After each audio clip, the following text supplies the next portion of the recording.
What's up, farming family? How y'all doing today? Today, we're checking out two of Body Helix's paddles, the X-3 and the X-3 Lite.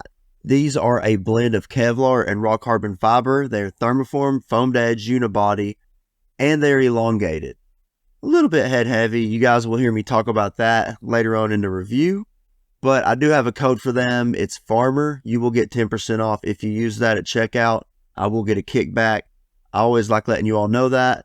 And I also want to say I really appreciate those of you who have used my codes, or even if you just watch my reviews in general. It means a lot to me, like a lot. Like, I am so grateful for every one of you all that even click and watch my video.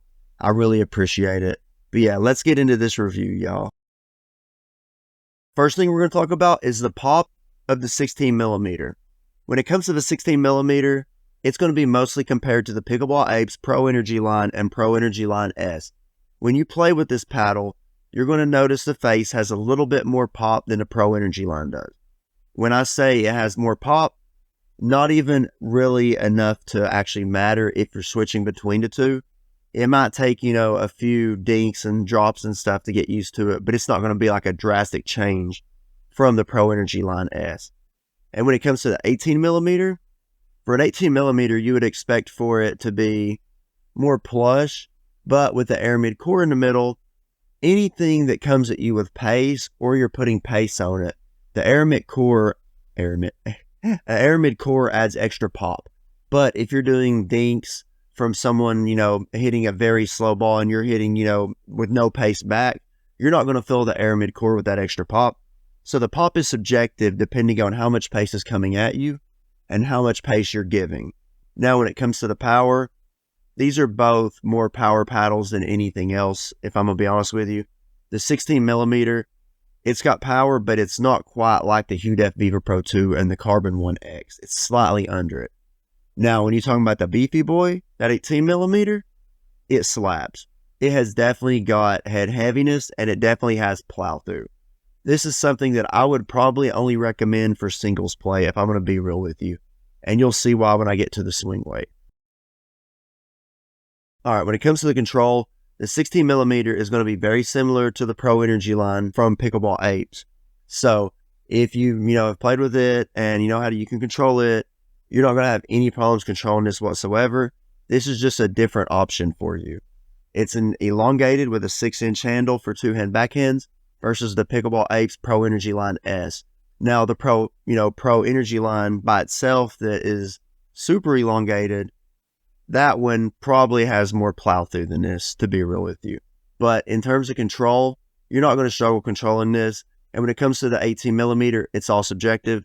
If there's overheads being hit at you really hard, it's going to launch off the face harder due to the aramid core. But if you're doing, like dinks or drop shots off of something that doesn't have a lot of pace, it's going to be a lot easily to control. So it's really subjective. This and a Pro Drive Carbon are literally the same way, in my opinion. It depends on what's happening, on the pickleball court.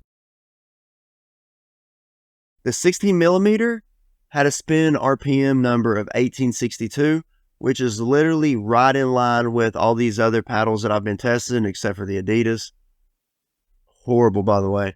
But yeah, this is right in line with all the other paddles. It's not anything exceptional and it's not anything bad. And when it comes to the 18 millimeter, it was 1875 for the RPMs. It got, I think it was like 12 higher than the 16 millimeter. I'm just randomly throwing out the difference. It's not enough to even matter. Neither one of these paddles are going to give you crappy spin. They're going to give you adequate spin if that's what you're worried about. Most of the paddles on the market nowadays are, unless they're doing something completely ridiculous. X-3 Lite had a swing weight of 120, which is just like most of these other elongated paddles. You're not going to have any problems getting it around if you've played with elongated paddles, but just know, if you're used to hybrid or wide body paddles, this is going to be head heavy. Definitely. And it came in at 8 ounces straight up. The Body Helix X-3 came in at 129 for the swing weight, which is really heavy.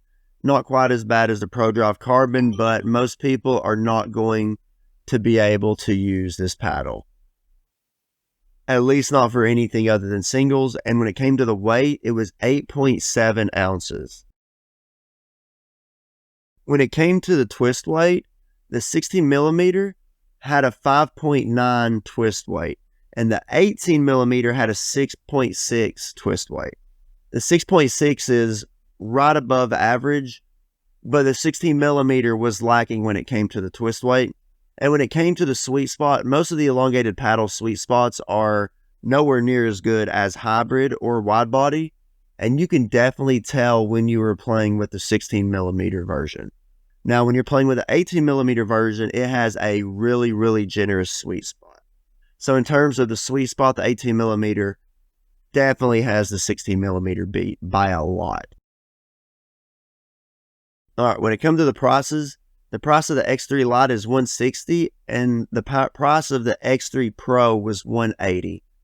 I think both of these are good paddles. They have a place in the market for people who want to do two-hand backhands and people who like the, raw Kevlar and raw carbon fiber blend. But if I had a two-hand backhand, this would be one I would definitely recommend due to the handle length. But yeah, I hope y'all enjoyed this review. Until next time, stay safe, have a good day, drink plenty of water. Peace, y'all.